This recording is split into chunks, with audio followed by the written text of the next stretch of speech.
Bonjour, je m'appelle Flora, je suis intermittente du spectacle depuis une dizaine d'années. Je suis rentrée dans Bordeaux en lutte il y a 6-7 mois, après la bataille des élections municipales. Mon engagement se situe principalement autour de la culture, des migrants et voilà.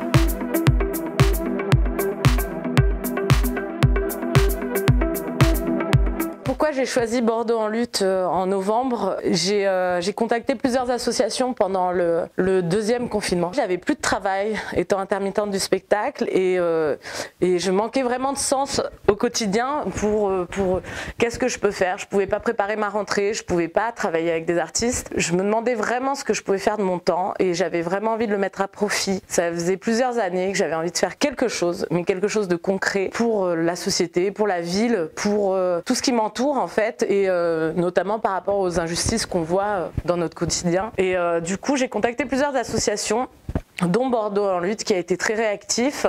Et pourquoi particulièrement Bordeaux en lutte? C'était pas spécialement pour l'aspect politique, c'était pour l'aspect lutte, plus qu'autre chose. Il faut savoir que Bordeaux en lutte, c'est une association, déjà.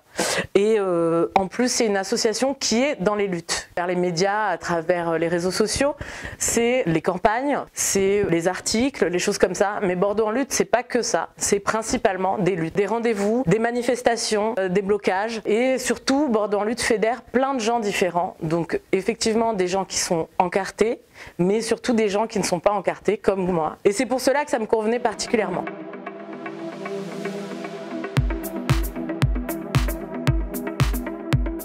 Je pense que ça sert toujours, parce que de toute façon, il faut continuer à se présenter, se représenter et continuer à se battre. Ça, c'est une chose certaine.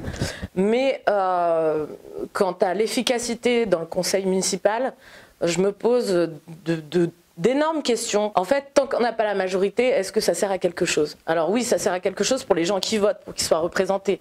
Mais après tout, est-ce que le système actuel, le système électoral actuel et le système politique français laissent la place à ces petites structures et à ces 3 conseillers municipaux? Moi, je me pose sérieusement la question. Voilà. Donc je pense que c'est bien d'y être. Je pense que c'est bien de grappiller petit à petit et arriver un peu plus. Mais aujourd'hui, le système est fait de telle manière qu'on ne laisse pas assez de place à ces petits partis ou ces associations ou les gens non encartés aussi.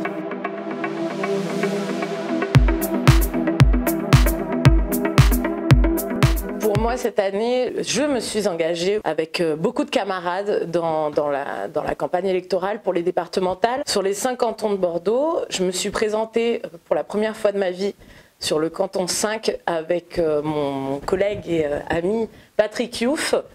Ça a été quelque chose de tout nouveau pour moi, quelque chose que j'avais pas du tout prévu. Ça m'a posé énormément de questions, mais surtout ça m'a permis de comprendre mieux le système de l'intérieur et notamment, on se rend pas bien compte, mais de ce que c'est mettre en place une campagne, de l'administratif, du financier et des pressions qu'on subit de toutes parts. Après, le côté positif, ça a été vraiment la rencontre de l'équipe, mais aussi la rencontre des gens. L'accueil que les gens nous ont fait sur le mois et demi de campagne, au marché des Capucins, tous les endroits où on a tracté, les meetings qu'on a fait, ça m'a regonflé à bloc.